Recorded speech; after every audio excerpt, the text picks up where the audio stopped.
Se viaxamos polo noroeste da Península Ibérica, atopamos a paisaxe salpicada por miles de antigos outeiros fortificados, os castros.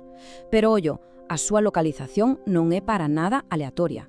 De feito, un investigador describiuna como unha disposición bastante desconcertante.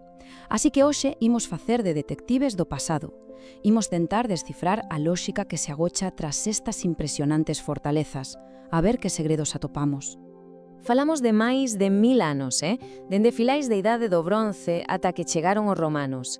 Durante todo ese tempo, a enigmática cultura castrexa dominou esta rexión, e o seu principal legado son precisamente estes asentamentos fortificados. Mirad esta imaxe, por exemplo. É o incrible castro de Baroña, unha fortaleza aí, entre a terra e o mar. Lugares escollidos cunha mestura de estrategia e, sen dúbida, unha sensibilidade especial para a paisaxe. Ben, pois aquí é onde comeza o misterio de verdade. Temos miles de asentamentos, pero por que esta distribuición tan irregular? Vedes o mapa? Zonas ateigadas de castros e, de repente, grandes valeiros. Que factores decidían onde construir e onde non? Era o terreo, os recursos ou había algo máis? Para entender onde vivían, primeiro temos que intentar entender quen eran, e xa vos adianto que esta cultura agocha un dos misterios máis grandes para a arqueoloxía, a súa extraña relación coa morte. Esta frase é tremenda. Que quere decir exactamente? Pois que a cultura castrexa destaca pola casi total ausencia de ritos funerarios ou enterramientos. Non hai cemiterios. E isto, para os arqueólogos, é un auténtico buraco negro. Pénsao ben, as tumbas falan de xerarquías, de crenzas, de dietas. Sen elas, unha parte fundamental da súa sociedade queda simplemente en silencio. Poñamos isto un pouco en contexto. Estamos a falar dunha civilización que estivo moldeando esta paisaxe durante máis dun milenio. 1000 anos, resistindo cambios e finalmente enfrentándose ao maior imperio da antiguidade. Non é pouca cousa. Moi ben, agora imos entrar nun castro. Pensemos nisto como se estivésemos a examinar a escena dun crime para recoller pistas sobre a xente que o construiu e como vivían. Preparados? A definición ten a súa amiga. Un castro non é só unha aldea, é unha fortaleza. A súa localización nun sitio elevado non é casual, e as súas casas circulares de pedra son a súa asignatura. E isto é importante. Polo que sabemos, non vivían en granxas illadas, nen en aldeas abertas. A súa vida transcurría sempre detrás dunha muralla. Pero, ollo, non pensemos nun modelo único para todos. A vida nun castro podía ser moi diferente. Algúns eran pequenas aldeas, con trazados irregulares, case orgánicos, como vemos aquí en Santa Trega. Pero outros, como San Fins, chegaron a ser grandes centros protourbanos, con rúas organizadas e un diseño casi de cuadrícula.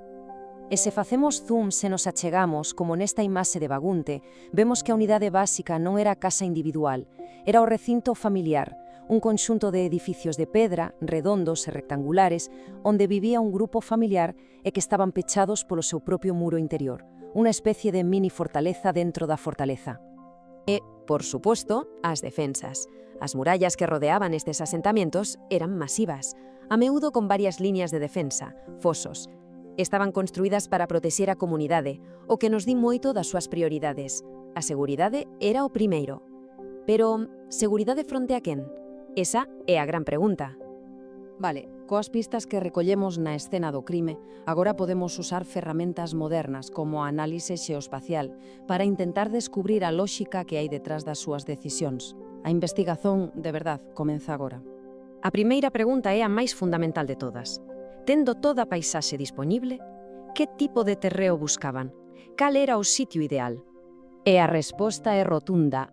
A análise amosa unha preferencia esmagadora por formas de relevo elevadas, outeiros e montañas baixas. Para eles, a comodidade dun val non tiña nada que facer fronte á vantaxe estratéxica da altura. Moi ben, están no alto dun outeiro, pero claro, todo asentamento necesita auga. Como solucionaban este problema tan básico? E aquí a cousa ponse interesante. Aínda que necesitaban auga preto, parece que non querían estar pegados ao regato. De forma sistemática, construían a máis de 100 metros de distancia. Por qué? Pois quizáis por razóns defensivas, para evitar ataques por sorpresa, ou quizáis por temas sanitarios. Curioso, verdad?